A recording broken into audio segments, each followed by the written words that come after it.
Episode 43 of Glass of Joe. We are approaching April, which means Final Four is around the corner. The Masters is a couple weeks away, but we got opening day. Baseball is back. It's crazy. We got Scott Garceau, Orioles play-by-play announcer, who was so nice that he's calling opening day tomorrow, but he was kind enough to join us for an interview the night before to talk some baseball with us. But Joe, everybody watching on YouTube might know that you're in a new location. And what's great is that you're back in Florida. Now, the way your camera was, there's a painting behind you with a little black circle. And yeah, you had me self-conscious of it. It looked like you had one of the Mickey Mouse ears over your head, but I made you conscious. And you had me self-conscious and I moved, so that I got that out of the way. But it's a good thing that nobody listening on Spotify, iTunes, or SoundCloud can see that and make fun of me for it. So it's all right. I hope now they all tune in so they can see it because it was very, very funny. But we got Scott Garceau coming up, talking O's, MLB, get you all ready for opening day, one of the best days of the year. That interview coming up now. Pleased to be joined this week for the second time by Orioles play-by-play broadcaster Scott Garceau. Scott, great to have you back. Thanks for joining us again. It's great to have baseball back. How excited are you for the full season to hopefully happen this time, the full 162? I'm ready. Games that count, fans in the stadium. We're not out of this thing yet. It would be great to say that there's going to be 45,000 there for opening day. And guys didn't have to wear masks and all the other things that they're going through, but we're in a lot better shape than we were a year ago. I was just going to say that was the toughest thing to me. No fans. It didn't feel right. Think of the last time we spoke on this podcast. It was in the summer. We didn't know what to expect. You were talking about getting tested going into the ballpark and no fans at all, 60 games. So we're not there yet, but we've come a long way in this time. Yeah, I've got my COVID test at 10 tomorrow morning. I flew to Florida last week to do 2 spring games and a couple of COVID tests down there. So that stuff is still in place and for a good reason. But I think we're a lot closer to coming out of this. And the hope is that if things are moving along in a good direction come June or July, then we can get a lot closer to being open for business big time. And everybody who wants to be at the ballpark can be there. Definitely. Now, we're recording this on Wednesday, so tomorrow is opening day. Just thinking back, you've attended so many Orioles games. Do you have a favorite opening day memory? Well, the one kind of that Kodak moment, the picture is Jay Gibbons back in the day when we got hit with a snow squall right in the middle of the game. Oh, wow. And there was a fly ball hit to right field, and Jay Gibbons, he just threw his hands up in the air. He couldn't find it in the snow. And the umpire suspended the game at that point. Came back, and I think the Orioles won, and it was 13, 14 innings. Gary Matthews, maybe a walk-off winner. So that's one that sticks out. On the Wayback Machine, before you young guys were around, 1989 was pretty special. That was that why not season. The 88 Orioles started 0-21. I think they lost 107 or 108. It was the most losses in Oriole history. And then they come back on opening day 89 and, fans weren't expecting much. And I think Cal hit a 2 or 3 run homer off Roger Clemens. I remember Steve Finley making this great catch crashing into the wall in right field. And the Orioles beat the Red Sox and Clemens that day and led the division for most of that season. Finally, it came down to the final weekend in Toronto. Orioles needed to win. I think it was 2 out of 3, and they couldn't quite get it done. But it might have been the most fascinating summer of Oriole baseball since I've been in town in 1980 because nothing was expected. They had a young team that hustled all over, and that day was special. And then recently we had, up until 2 years ago, 3 straight walk-off wins. Remember, Adam Jones had the walk-off, Trumbo had a walk-off. I think Matt Wieters had a base hit. They went 3 straight years where they won walk-off games, 2 of them with home runs. So, yeah, we've had good memories. And even some of the bad Oriole teams always seemed to throw in a good opener. At one point, they had something like 9 or 10 straight opening day wins. Is opening day, is that your favorite day of the sports year, would you say? I think it's just, you got this girlfriend and you got her for 6 months, right? And you've missed her, and there she is opening day. That's kind of the way I look at it. Yeah. And when I was on the TV side, at least it would be hectic. You'd be doing 18 live shots and 13 hits here, and it would kind of be like, man, let's get to the next game where there'll be 9,000 in the fan stands. It'll be a freezing cold night, but we'll just have to watch a baseball game that night. But yeah, I'm looking forward to it, especially where we've been, as a nation going through the pandemic. Definitely. I'm pretty excited about tomorrow. Now, as for the season itself, do you know yet if you'll be traveling to road games or if it's still going to be a remote situation for you? Yeah, the initial plan is remote like we were last year. So the Orioles open up at Fenway. We'll be calling the game.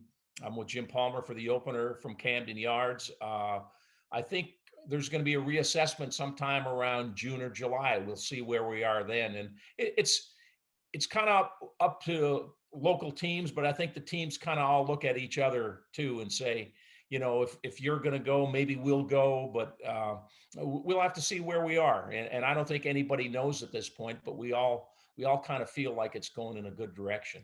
And having fans back that's top of the list. Even those couple of spring games I did down at Ed Smith Stadium in Sarasota, just to hear some fans and vendors and things like that, people making noise like, yeah, I was here there's so much you take for granted. Brandon Hyde was saying, he said it was horrible. He said I could hear the lights humming some nights. You could hear all the conversation in the opposing dugout, things you'd never hear, when fans are in the ballpark.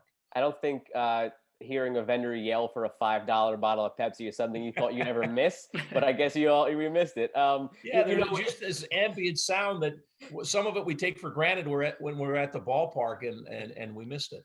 Yeah. Now, we stick general sports talk here as far as the baseball season, but PJ and I play-by-play nerds. So curious real quick, you mentioned you were remote all of last season and will be for the road games. Now, how did that work out for you guys? Better than I thought it would. The people at Masson did a great job. We basically would sit where we would sit to call an Oriole game where you're looking at the field, and we would just spin our chairs around. And then they had a table, we scorebook and notes and all the things you have with you. And they had a big monitor in front of us. Basically, that was what you'd see at home if you were watching the game. And then we had another monitor about that size that was cubed into 5 or 6 different spots. So we had both bullpens. We could see who was warming up. We had a fixed shot on the scoreboard at all times. We'd have a high home shot that would kind of give you an overlook at the field. And I would occasionally use that one. So, for instance, Santander doubles into the right field corner. The main camera that you're seeing at home is showing the right fielder kind of trying to dig it out of the corner as it's bouncing off the garage door and all those things that you get when you get a ball into the corner. Well, I could look at that high home camera and see the runner, approaching third with no brakes on, and know that we might have a play at the plate. So there are little things like that would help you, that high home camera, when the other cameras may be in on a tight shot or a time in the game where maybe the tight shot is, Brandon Hyde in the Oriole dugout. Well, when I look at the high home, I see that the other team sent up a pinch hitter. So you kind of play off of those two. But I would say 95% of the game on that big monitor, the same one that you'd be seeing if you were watching the game at home. All right, that satisfied the play-by-play nerd in me. Now back to what the listeners want to actually hear about the O's themselves this season. They had a lot of young players that showed some great flashes last year in that shortened season. Which players are you now most excited to see in a full 162 this season, building off of what they did last year? Yeah, that's I can think of 4 or 5 that kind of jump out at me. Now, Ryan Mountcastle, I think we saw last year and it looked pretty good. Let's see that over a full season. Does he get even better? A lot of people are really high on him. Austin Hayes had a game, the game we did down in Florida. He threw out 2 guys at the plate on just terrific throws. The second one, he caught the ball in medium right field and unleashed a throw in the air, not one hop, in the air to home plate that was like, wow, who was that? Was that Ichiro? There aren't many guys. We saw that play from Mookie Betts was that last year or the year before that was just Right. had everybody. Last year. Yeah, it was that kind of play. And then in the same game, he doubled, tripled, and homered. So I'd like to see Austin Hayes be able to stay healthy, play 140 games, be able to see what he does. And then the story of the year is Trey Mancini, right? The guy that was um, it just rocked the team, and everybody connected Orioles baseball. I was there last year when he got the diagnosis and left the team and down in Florida, and you could see that team was shaken. And we didn't know the particulars at that point, but we could guess. We knew it was something pretty serious. And then to be a year later and to see him battle through what he did, be back, and everybody we talked to, from Don Long, the hitting coach, to Brandon Hyde, to other players, said, he just looks like Trey Mancini. It's like nothing's changed physically. He's strong. He hit the ball well. I think he hit 330 or 340 in spring training. So that's a story. I think he was on the Today Show yesterday or today. It's a national story. It's a local story, but to see Trey back on the pitching side, want to see more of Dean Kramer. He looked pretty good last year. Keegan Aiken had a rough spring, so he's going to start at AAA. We kind of thought we'd see him again this year, but that's young pitching, right? The ups and downs. So those are a couple of guys on my radar. And Santander, when he got hurt last year, he was among the league leaders in about 5 different categories. So if he can stay healthy, think about the middle of that lineup. I don't know if it's Mullins or Hayes or who Brandon decides to lead off on, but he said he wants it to be more of a high on-base percentage guy. But then you line up Mancini, Mountcastle, and Santander in some kind of order, 2, 3, 4. That's some legitimate bat right there. And then they add Franco, who hit 20 to 25 homers 3 or 4 different years with the Phillies. So I think they can score runs. The question will be, how much can they get out of their pitching? TJ Joe and I were talking, yeah. right before we were waiting for you to hop in the Zoom. This team might score 5+ runs a game. The question is the pitching, but they brought in some veterans. One of them, Matt Harvey, in addition to the bats, better veterans, Freddie Galvis, Maikel Franco. That crop of veterans, but specifically Harvey, because pitching is the question. What do you expect from them this season? Yeah, I mean, Harvey's passed the eye test in spring training now. Granted, we got to see it.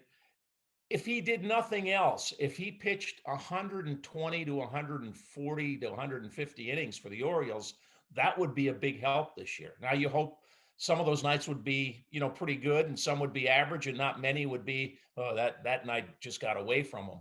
But you got to protect this young pitching staff. Going from 60 to 162, they just can't run Dean Kramer out there and expect him to pitch 180 to 210 innings this year, because he might not be the same guy starting next year. So I think that's going to be a juggling act all year. If you're in AAA or AA, there's a good chance at some point you'll be throwing in Camden Yards this year. And I think there'll be, I heard the Tampa Bay Rays said they expect to use 30 to 35 pitchers this year. And they're established. They got a lot of established arms and a good system. So if they're using 30 to 35, are the Orioles maybe going to use 40? I don't know where you find 40 arms, but I bet you it's in the 30s at the end of the year when we start counting bullpen and starters. And I think that term starter isn't quite what it used to be.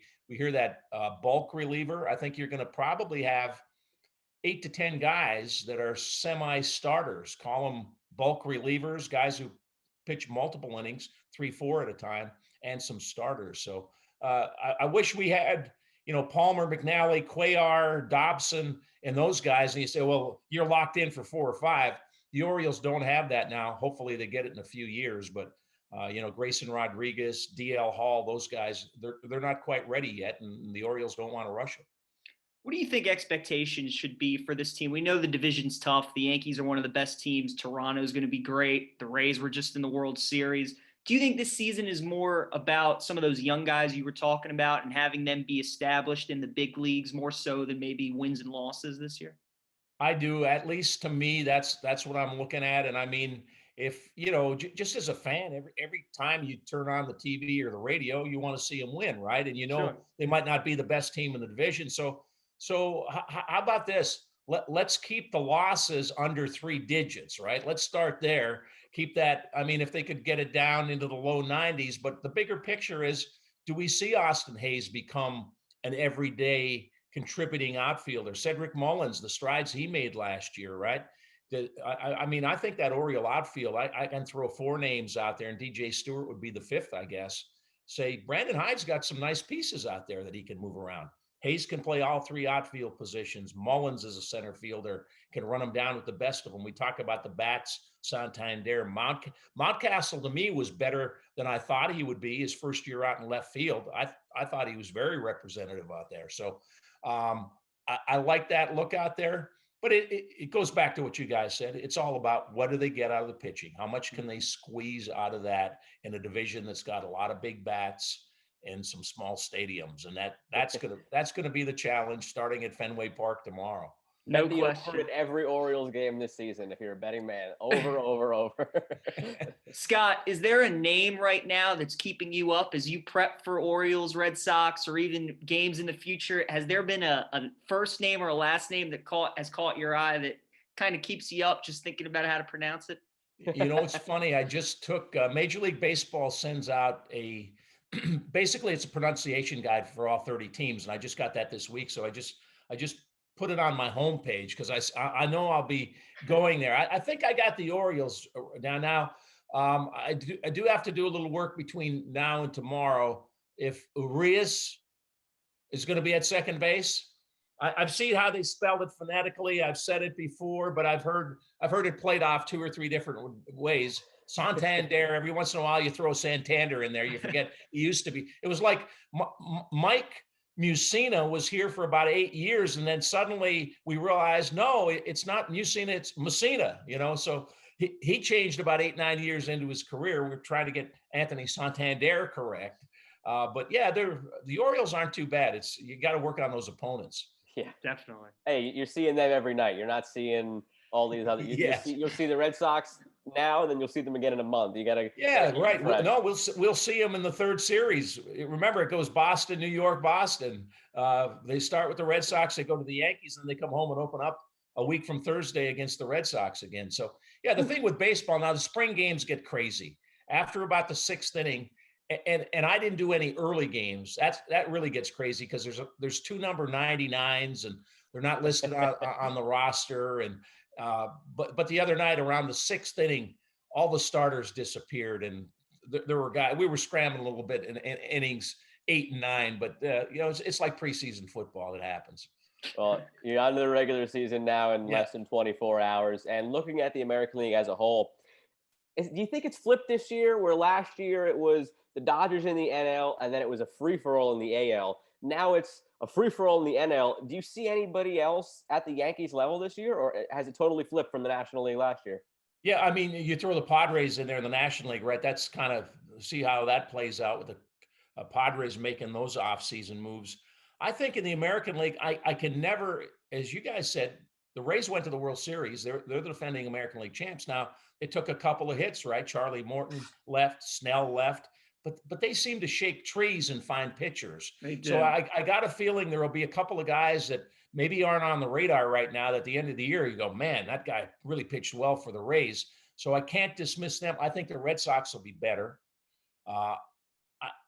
Their pitching is questionable, right? They got some of the same issues as the Orioles. I mean, Bogarts, Devers, they're going to score runs. JD Martinez won't be as bad as he was a year ago.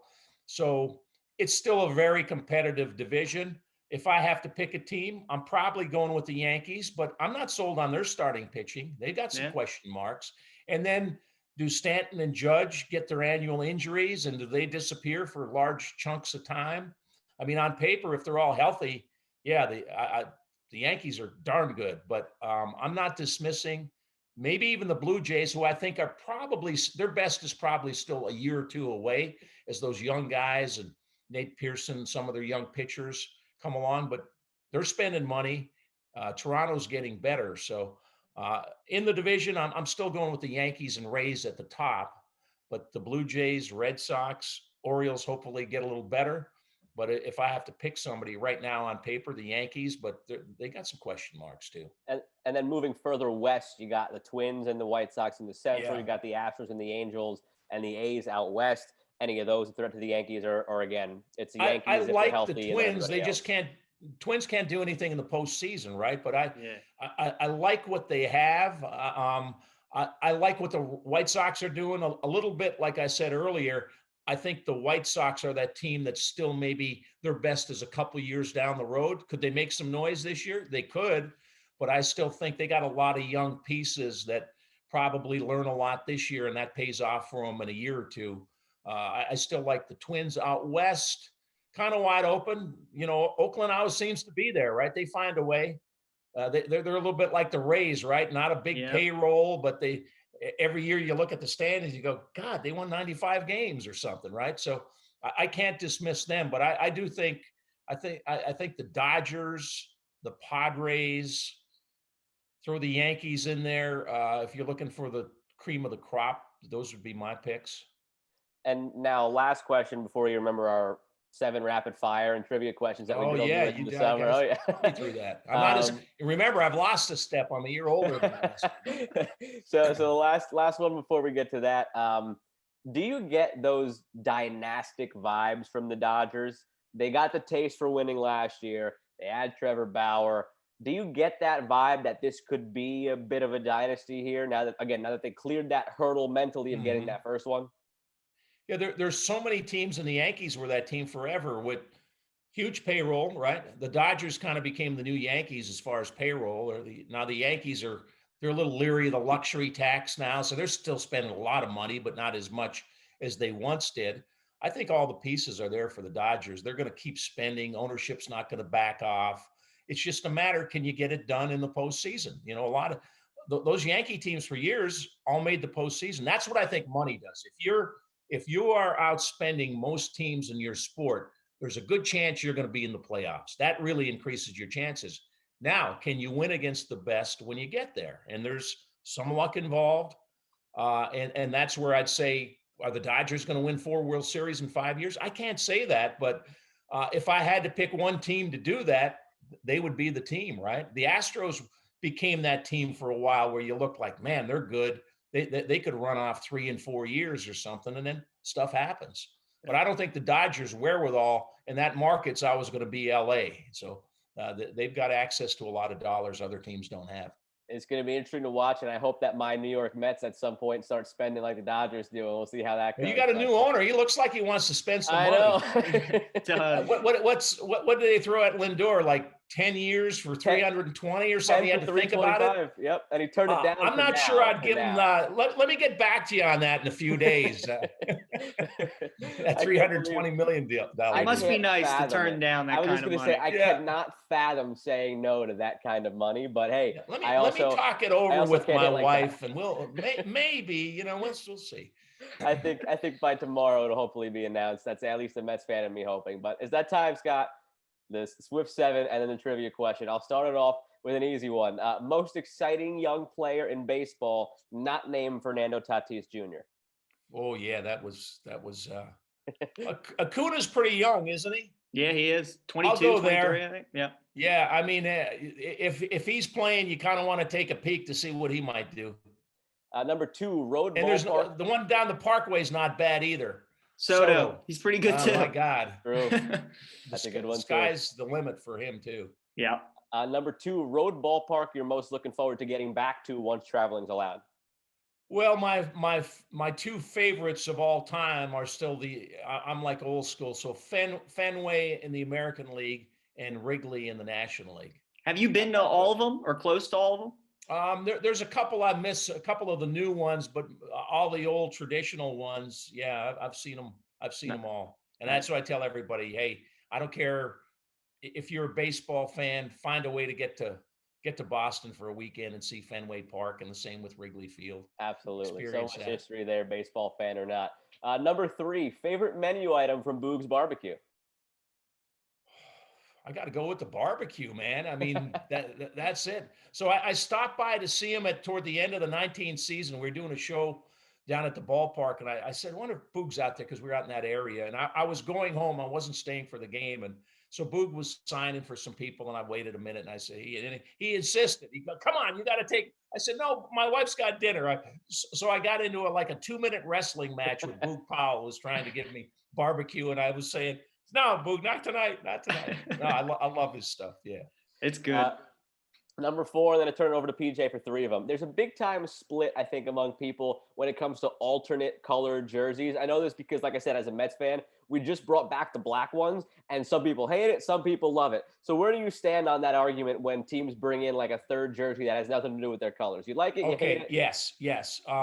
I have a strong opinion, but it's personal because I know a lot of the young kids like, when I see the Baltimore Ravens play, I want to see purple and black and traditional. I grew up with the Green Bay Packers. I want to see green and gold. I don't want to see some throwback from 1922. Here's the thing. Baseball's got 162 games. If you're the Green Bay Packers or a fan of the Ravens, you only get 8 regular season home games. And if they show up in some cartoon costume for one of them, and that's your game that you had a ticket for, you got robbed. So baseball, I get it. You got 81 home games, and if you want to try, I love tradition. I don't want to see the New York Yankees in anything but that pinstripe and the locking NY. Right? There's the LA Dodgers, that uniform. I don't want to see that messed up and come out in all blues on a Sunday night game or something. That's the old school in me. And I'm not really a uniform guy. I know what I like and I know what I don't like. I like that D the Tigers wear, right? That English D. I mean, that's I don't want to see them in something orange or something crazy. Yeah, but if young kids like it, who am I to tell them what they like, right? Question number 5. That wasn't very rapid. I'm sorry. If you had the chance, would you rather be able to call a perfect game or a 4 home run game? Ooh, probably a perfect game. Yeah. I mean, what's better than perfect? Yeah, I'm with you. That'd be pretty cool. Some guy might hit 5 one game. No, That's I true. mean, they're both pretty special, right? Yeah. Were you in the Triple ballpark the play. night Josh Hamilton had the 4 home runs? I don't think I was there. I don't think I was. Probably for But the I best, did, because that was tough on TV to watch. Yeah. I did something in the warehouse, a luncheon or something, a week later, and I said, somebody look out there and see if Josh Hamilton's finished. Do you think we see Adley Rutschman at some point this season, later on in the season? I think it's kind of a jump ball. September. I think there's a decent chance if he's doing well, he's healthy. Why not expose him? Get him. He's been in spring training with the big leaguers and played in spring games. Why not get him up here in September? I mean, I doubt if they're going to be, a game out of first place or 3 games in with the pennant on the line. Mm-hmm. So, yeah, bring him up and let the fans see him and let him get accustomed. I think he needs a year of playing, whether it's AA, AAA. I think it's going to start in AA. I think he needs a year of games and, catch Grayson Rodriguez and catch DL Hall and get comfortable with some of the young arms. But man, I think he would love it. I think fans would love it unless they feel, I don't know what the downside is. Unless he's worn out, we need to take it easy. I agree. And then last question of the Swift 7. What do you think will be the higher total this season? Lamar Jackson touchdown passes or Santander home runs? So how did maybe Lamar throw last year? Did you guys look that up? I did not. I think maybe right around 25 to 30. Well, that's my range for Santander. Right. I would be, he's starting. He's going to play opening day, but he had a little twinge in the oblique, and they went easy with him the last week, and that was his injury late last year. But prior to that, man, he was in league leaders in about 6 different categories. So I got him going. Let's keep him healthy. He's going to get 28, and Lamar's going to get about 26, 27. So, all right. Santander, the winner. Down to the wire in that one. I like it. Neck and neck. Absolutely. Like Aladar down the stretch. All right. Nice job, Scott. You made it through the Swift 7. Trivia question time now for you. Uh-oh. And it's an opening day question. Chris Tillman has started 3 straight opening days for the Orioles from 2014 to 2016. Since then, 5 different pitchers have started opening day for the O's, including this year. John Means takes the mound tomorrow against Boston. So between 2017 and 2020, the O's had 4 different opening day starters. Do you know who those 4 are? Wow. None of them are still around. I know that. That is correct. And Yeah. actually, two of the Dylan- guys on, Bundy's one of them. Yep. Bundy, did Gosman get an opener? Gosman, yep. And he's starting Okay. for San Francisco, and Bundy's starting for the Angels tomorrow. So there you go. I've got two, right? Who else do we have? Bud Norris never got an opening day start. Not Bud Norris, nope. Who else isn't here? Rodriguez, no, not him. I think I'm going to wave the white flag, guys. And so Tommy Malone was last year. He started. Of course. Started for the O's. How could we have forgot Tommy Malone last year? and then the toughest one was Andrew Kashner in 2019. Kashner, no way I would have come up with that. Now Malone wasn't supposed to start last year. Something happened right toward the end, the last week of spring training. You're right. Yeah, Means got hurt or something, maybe. Yeah, that's what it was. Yeah, Means was the starter, wasn't ready to go, so Tommy Malone got the start. Came in there and started. Yeah, so John Means will be the fifth guy, fifth straight year. That I got a different. I mean, I got a whole different level from my team. I got Jacob deGrom starting tomorrow, so I got zero worries in the world. Yeah, I don't think they're going to move off of that one for a while, right? No, wouldn't it be nice to see Means or somebody start like 5 straight openers back in like the Palmer days where you had that guy and there wasn't much question. He was going to get the ball on opening day and he might win you anywhere between 15 and 20 games. Scott, before we let you go, the thing that you're just most looking forward to tomorrow, the thing you're most excited about, just the whole day, finally being back at the ballpark. Yeah, I love the game. So the game between the lines is back and it'll be with us for 6 months plus the postseason. And then, as I said at the top, just to hear fans back and look around the stadium and see orange. And hey, whether the Orioles in 1984 coming out of the World Series opening day at Memorial Stadium, I was there, or 1989. Remember, 1988, they started 0-21. The stadium was filled in 1989, and they beat Roger Clemens, and Cal hit a big home run, and they went on that run where they were in first place more than any other team in the division that year and lost the division, battled for it on the final weekend in Toronto. And that's the great thing about sports, right? We never know. We think we know what's going to happen, but we really never know. And that's part of opening day, right? How's this going to play? How's this guy going to do? Is that guy that we thought was going to be good this year going to be terrible? And that guy that we didn't even think might be here shows up a month into the season and has a great year. That's all part of it. And that's what makes opening day so special is that the optimism. Matter how bad, exactly. Take the Pirates this year. The Pirates set the all-time record for lowest preseason win total in Vegas. And every single Pirates fan will be thrilled for at least a week, at the very least. Beyond that, I don't know. Couldn't tell you. But at least for tomorrow and the next few days, they will be grinning and beaming with joy. So that is what makes opening day so special. Hey, I think the bottom line is we all love the game, whether our teams are good at it or bad at it, right? We still love the game, and we hope we pull for our team, right? Bad teams that have been bad teams for a long time still have fans. People don't bail, say, hey, if not, everybody be a Yankee fan. That wouldn't be any fun, right? It's true. That's why it's America's pastime. Everybody can relate to it. Hope springs eternal. That's what they say on opening day. Yeah. That's true. Always. Well, we really appreciate you joining us. We know you got a big day tomorrow. Good luck to you on the season. And good talking to you guys. Go O's. Well, thanks for joining us. We really appreciate it. PJ, Joe, good talking to you. Yep. Take care.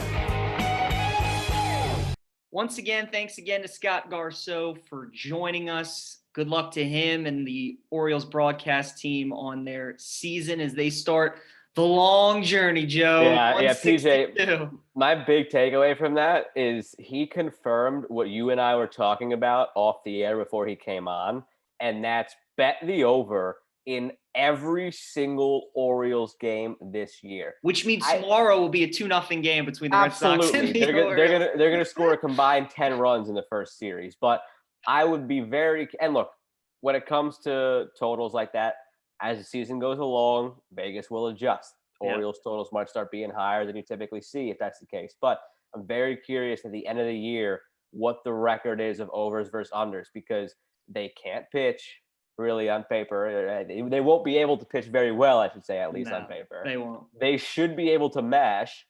You look in that division, you got the Yankees, you got the Blue Jays. The Red Sox also can't pitch but can hit.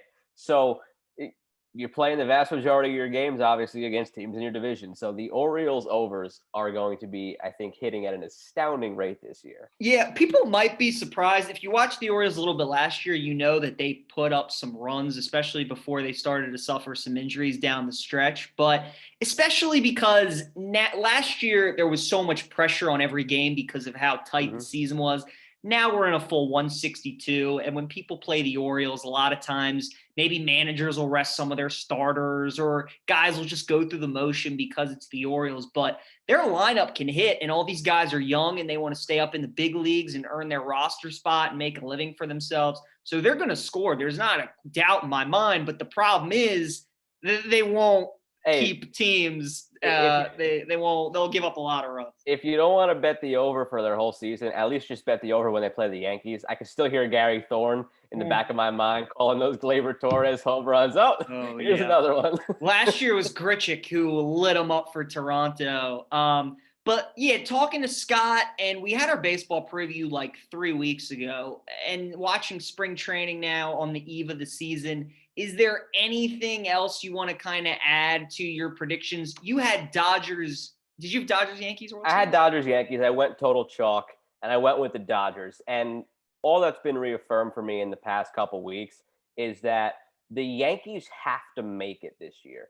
If the Yankees don't make the World Series, colossal failure. Boone he might be on the outs, because you look to the past few years, and we've touched on this. We touched on it with Scott. We touched on it in our baseball preview a couple weeks ago. The leagues are flipped this year. The NL is going to be a brawl. The AL is going to be the Yankees and then everybody else. Last year it was the Dodgers and everybody else, and then an absolute brawl in the American League. So if this year, after all the money they spent on Cole before last season, and with all the guys they have, and I was listening to some New York radio today, actually, Michael Kay, and they were talking about it. The Yankees are below the competitive balance threshold comfortably as well, which means come the deadline, if fans start coming back into seats by then, they can go all out and buy at the deadline and go out and add guys like Anthony Rizzo and whoever else they may need. So if they don't make it this year with how weak the AL is as a whole, Boone might be out, and we're going to start talking about the Yankees and how they've been coming up short of late. And if they need to, I don't know, I don't want to say blow things up because talent's there, but what exactly they have to tweak, because there's no excuse for them not making the World Series this year. Now, the NL is a different story. And the question originally, before I went on my Yankees tangent, because I wanted to get that out there, it's one of the things I wanted to harp on that I didn't really get a chance to harp on too much in the baseball preview. My opinions really haven't changed about much. And I'm going to sound like a total homer about this, except for the Mets. I had expectations for the Mets, and they even surpassed those in spring training. Now, with my luck, they're going to come out and, suck the first 2 weeks. But you had Pete Alonso hitting up in the upper 300s, mashing the ball, comes out talking about how he's made certain tweaks to his game. His goal for this season is 130 RBIs.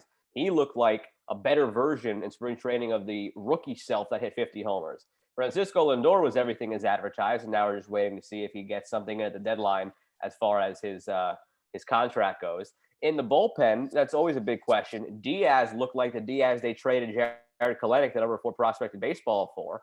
So if he's back to that elite stud closer, that's huge. The other bullpen guys they got, specifically Miguel Castro, looked lights out in spring training. And Jacob deGrom, for all that we know about Jacob deGrom, somehow looked like he took his game to a whole nother level, topping out at 102, which he's never done, consistently hitting 100, which he would touch every now and then.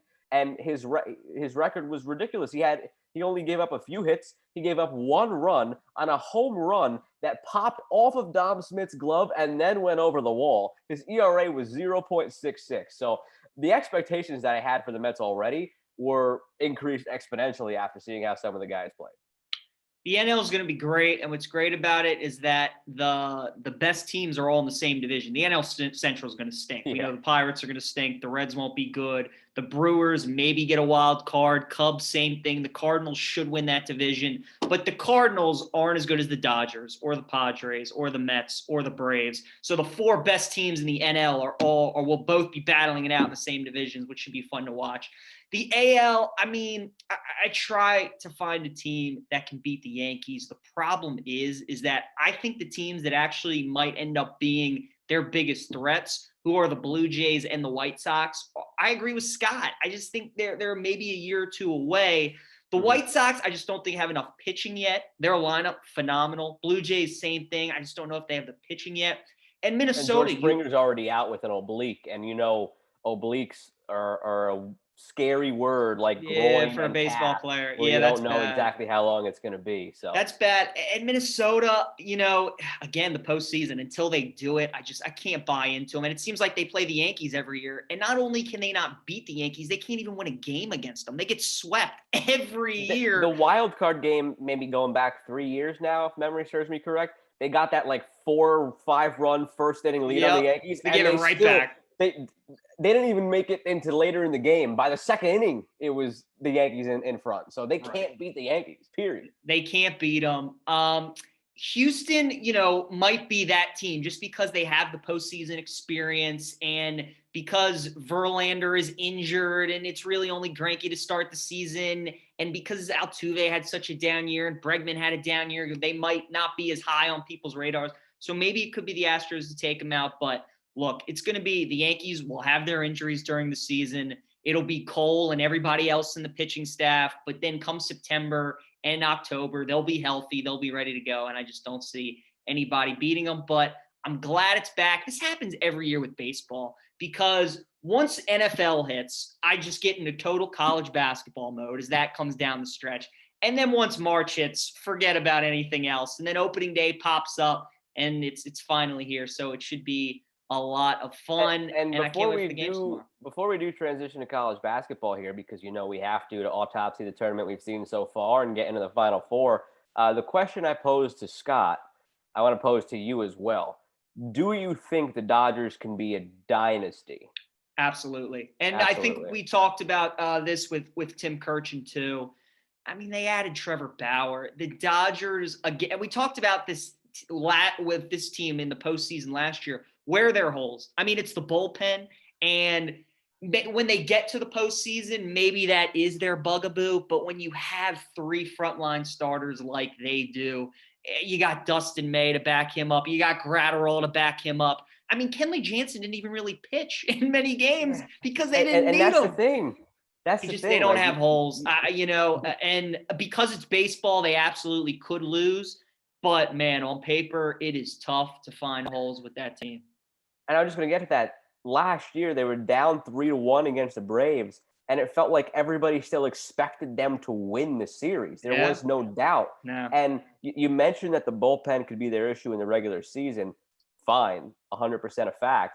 But come the postseason, if they transition to a 3 or 4-man rotation, well, now, all right, so now in your rotation, you've got Bauer, you've got Kershaw, you've got Walker Buehler, who everybody forgets about.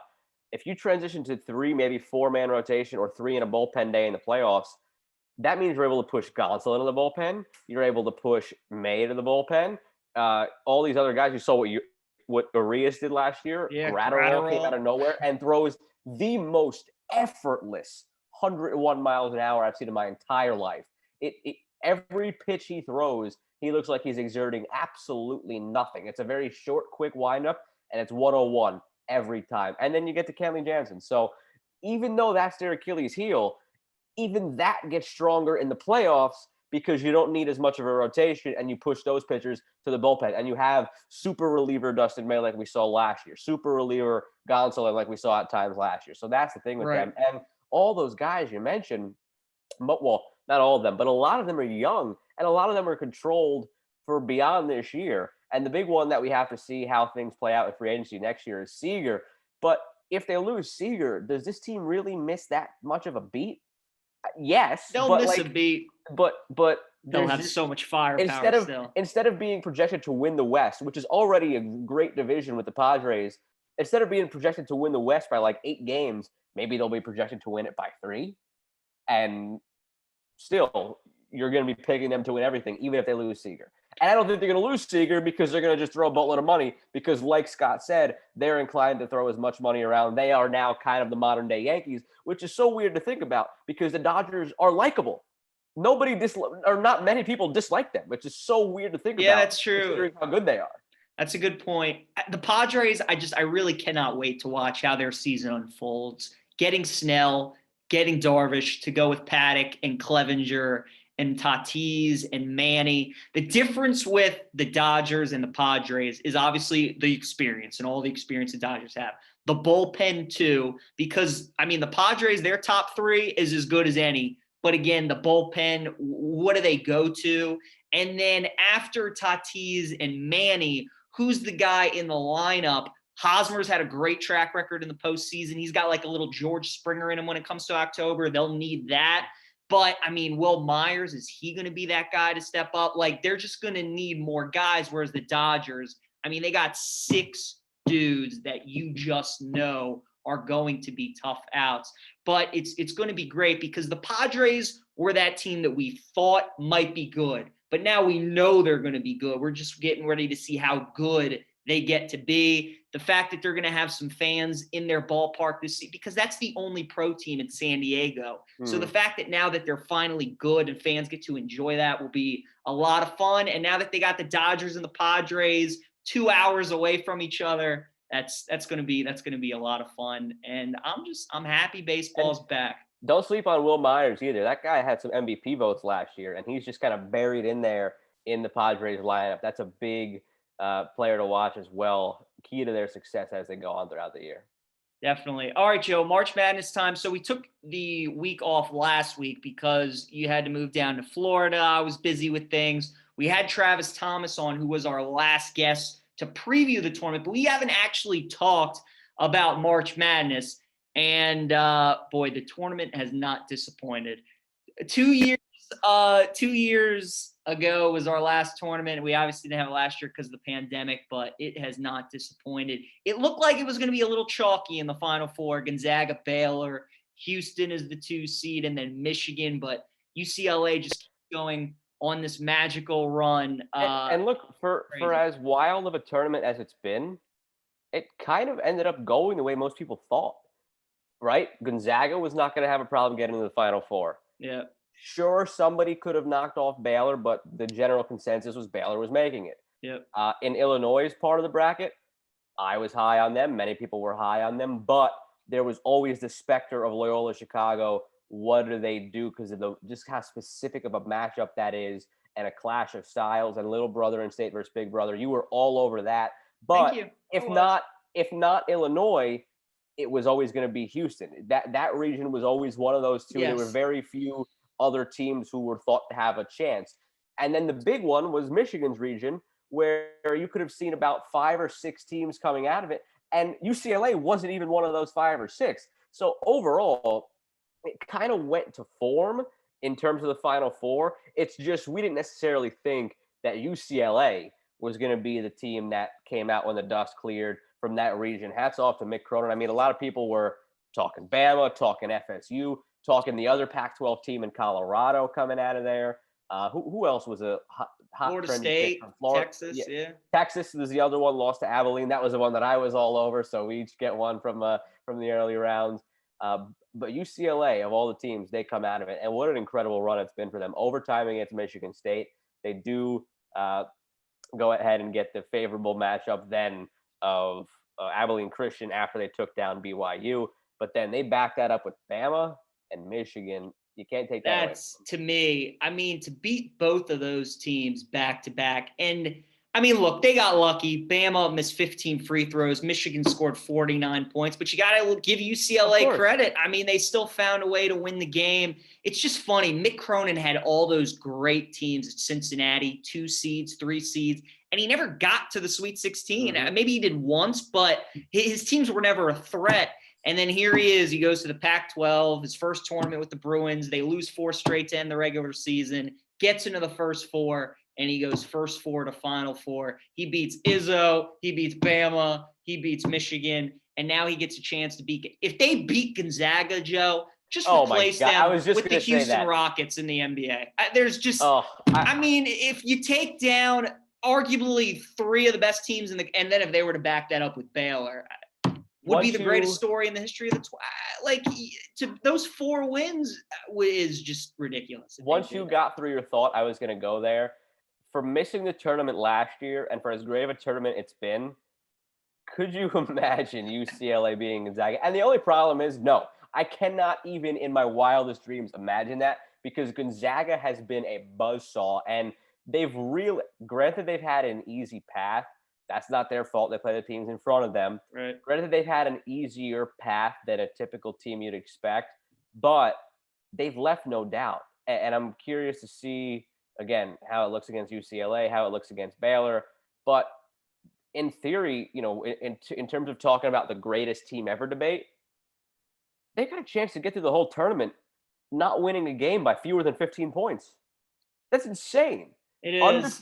Undefeated, possibly not winning a game by fewer than 15 points. I think the Baylor game would be closer. I do think they're going to blow the doors off of UCLA. I think the magic kind of runs out, and Gonzaga just absolute buzzsaw that they are. I mean, what makes them so special, and I think myself included, you talked about how you weren't necessarily so high on USC or Oregon in your bracket because you didn't watch a lot of the Pac-12 this year. Anybody who doesn't live in Spokane or on the West Coast is probably lying if they told you they watched a lot of Gonzaga this year. Maybe they watched the non-con games like the one against Iowa, Virginia. I did as well. But did you watch them against Pepperdine? Did you watch them against UC Santa Cruz? No. So you didn't really. I mean, so you didn't really know exactly what they were. But Suggs is a bona fide top 5 pick. Kispert is a great college player. Timmy is unstoppable. And then you start getting into guys like Ayayi and so on and so on. Like, they could beat you in so many ways. You want to play small, Timmy will kill you. You want to play inside, they'll kill you outside with the threes from Suggs, with the threes from Kispert. Any way you want them to beat you on a given night, they can if they so choose. And they are going to be in that debate of greatest team of all time if they complete this tournament run. And it's very poetic that UCLA is their Final Four foe. You think back to that Adam Morrison team with the image of him crying on the court. Who were they playing in that game? UCLA. You think about all the bulk of the teams that have gone undefeated historically, all John Wood and UCLA. And then you got, your Indiana, your UNLV in there, your San Francisco from back in the day. You've got all that in there, but all those UCLA teams, and that's who they get in the Final Four. So there's a poetry to that, and I appreciate it. But all I want is Gonzaga Baylor in the title game, which is the game that we were robbed of earlier in the year because like 2 days prior, Baylor had a positive COVID test. So it seems like destiny that we finally get that in the title game. So I think that Houston is actually going to beat Baylor. And the reason is it wouldn't stun me. This NCAA tournament, I've gone through it, and I think the 5 best possible matchups that we could have gotten from this tournament were Oklahoma State, Illinois, Illinois, Baylor, Bama, Michigan, and Bama, Gonzaga. We haven't gotten none of them. And the last one that we deserve it. We deserve it. But the way this tournament's going, we deserve this one. Look, Houston, I mean, if they just make some shots, they're going to win this game. Their defense is phenomenal. Their offensive rebounding is as adverse. They almost got 20 offensive boards against Oregon State. It was unbelievable.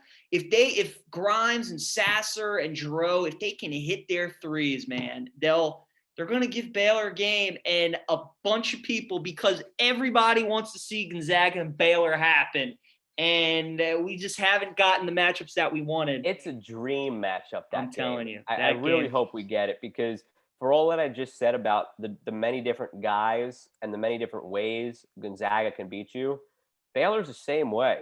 They have so many different guys on a given night that do different things between Butler, Teague, Mitchell is their defensive stud.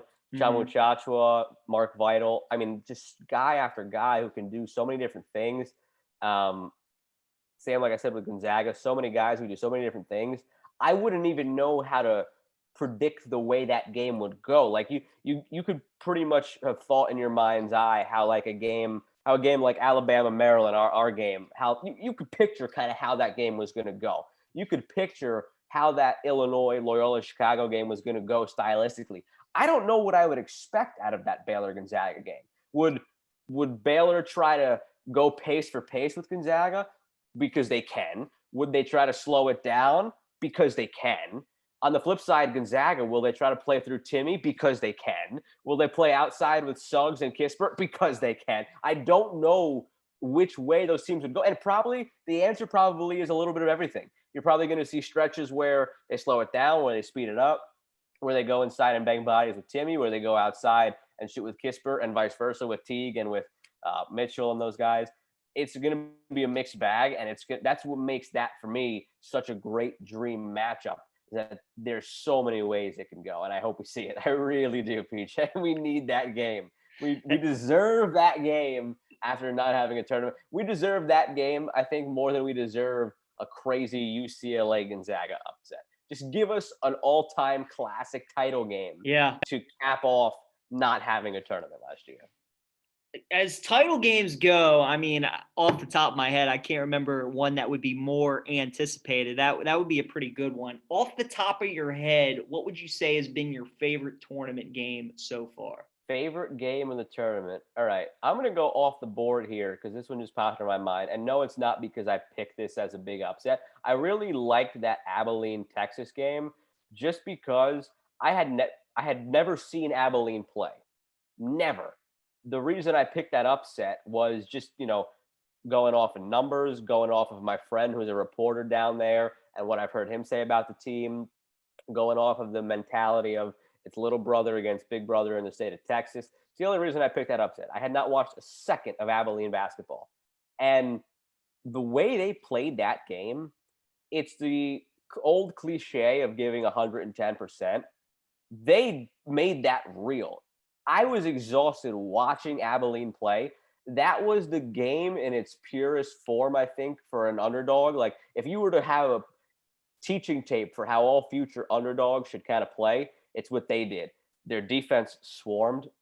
They'd given up a couple of runs to Texas where Texas kind of went up by 4 or 5 points, and then they didn't go away. They punched right back. Besides all of that, the intensity, the physicality, it still came down to the wire. It came down to those last 2 free throws that had to be hit, and then Texas not scoring in the end. So even besides that whole fact that it was almost a perfect upset, little brother in state, giving it your all, the little engine that could, it was also a great finish. It's not like some of the upsets we've seen where, the team that goes on and wins is think of the game. Who was that now? I'm trying to think. I remember. I'm thinking of an upset, and I could picture the game itself, but I can't picture the team. I'll get off of that one. But the Lehigh Duke game, certain other upsets like Missouri Norfolk State. Was it that one? I think that's the one. That's the one. So you don't always necessarily get close games in upsets. You get the big team that's kind of shell shocked, and they start to fall back by a few points, and it ends up being like a 7-point win. This was to the wire, clutch free throws, everything about that game I really loved. But it's been a great tournament, and there's been so many others. What's your pick? My pick, so I'm looking through all the games, the 3 that stick out. I mean, the Oral Roberts Ohio State game because of the upset, but it was just the fact that Oral Roberts won that game. I mean, Ohio State didn't play bad. They obviously didn't play great or they would have won, but Oral Roberts was just hitting shots. Their offense, Amos and O'Banner were as advertised. They were great. I think the highest level game so far of the tournament was that Michigan LSU game. Just the shots that like Cam Thomas was hitting and Watford and Smart, just the level of basketball for that game. And Michigan as a team who really, their defense doesn't get tested like that.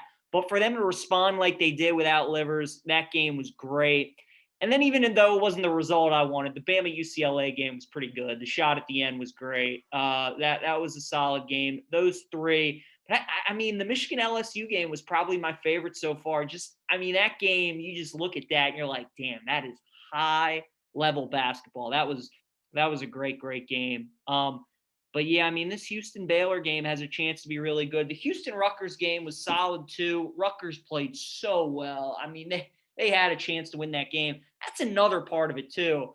Is part of me thinks like, is Houston maybe the team that could win this whole thing, because that is your classic survive and advance game, the game that you just have absolutely no business of winning, but you just find a way. And then since then, they ran right through Syracuse. Oregon State, they were up 17 at half, completely blew the lead. It was tied, but then found a way to win it. So you just wonder if maybe Houston is the team to win this whole thing. But it's been a great tournament. We had some great upsets. It really does never disappoint. So glad it's back. And, props to the NCAA and the city of Indianapolis for making it all work. Next year, hopefully we can get to all the different regions around the country and get more fans back. But for what it was, it was great to have it back, and taking more mental notes, Joe, so that hopefully Absolutely. I have a great bracket next year.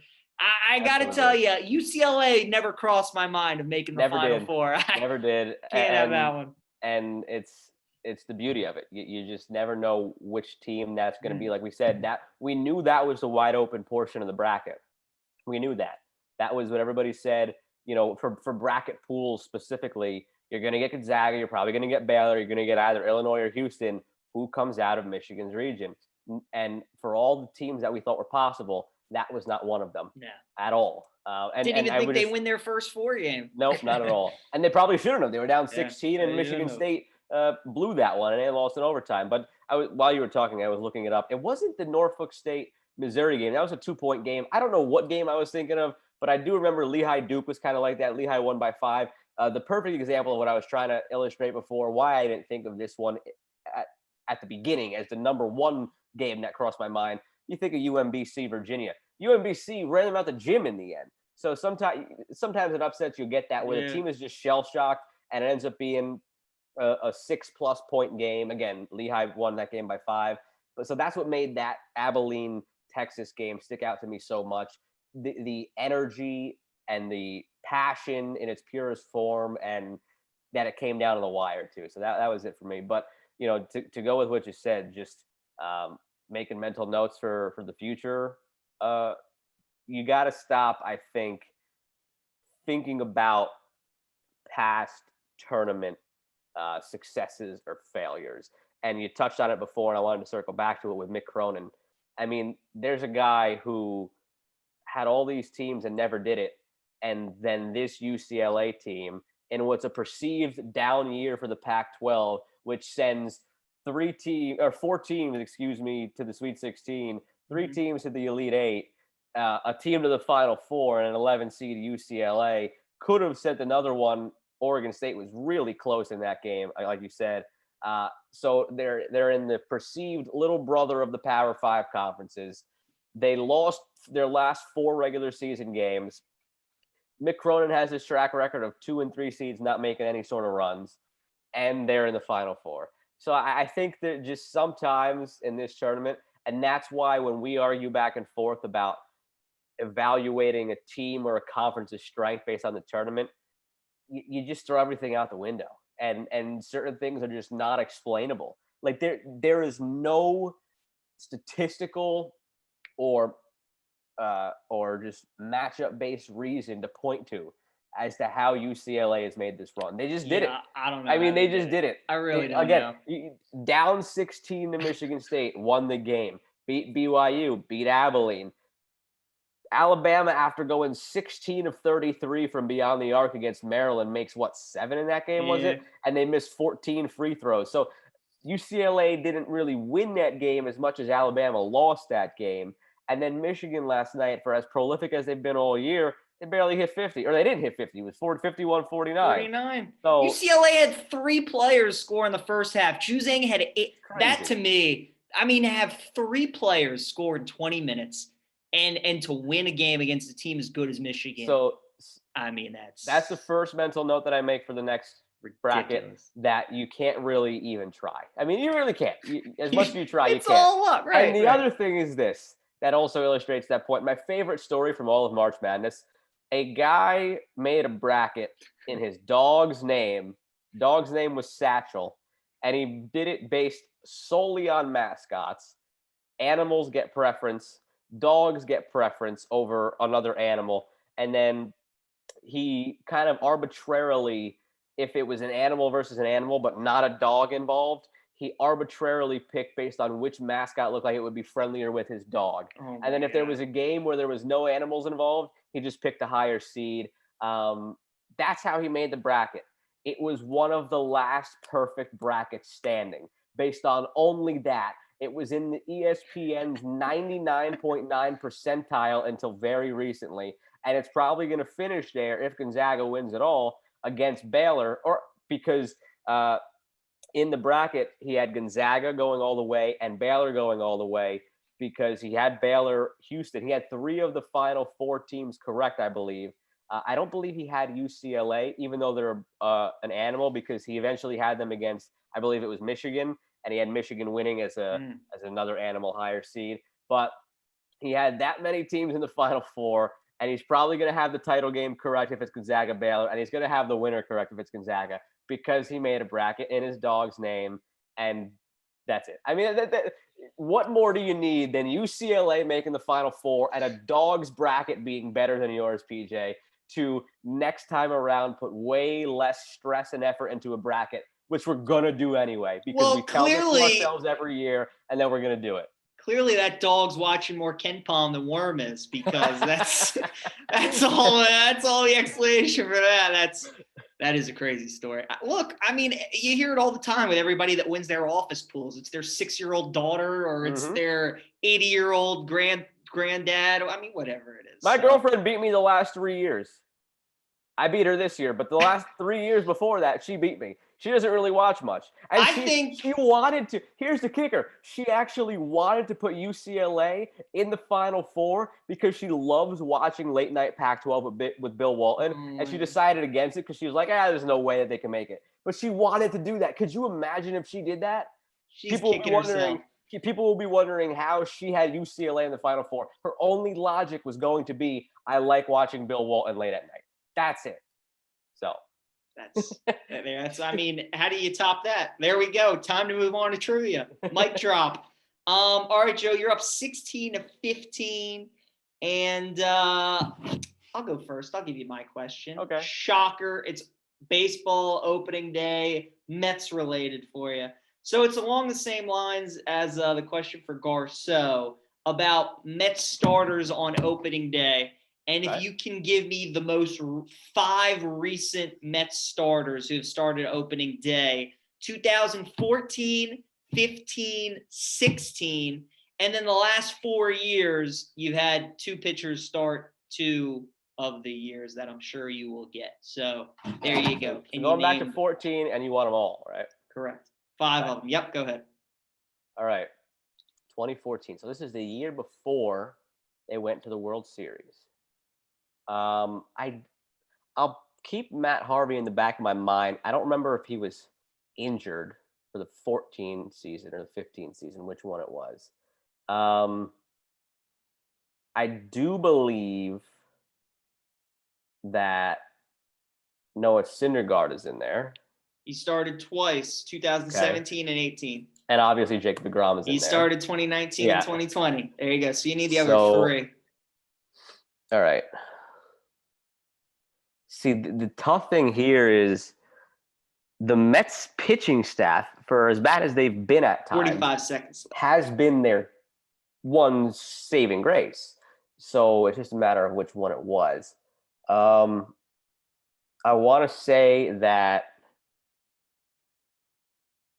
Zach Wheeler got one of them. He did not. Really? See, yes. That's the thing, because 30 seconds left. Wheeler, Steven Matz, Harvey. Did R.A. Dickey get one? He did not.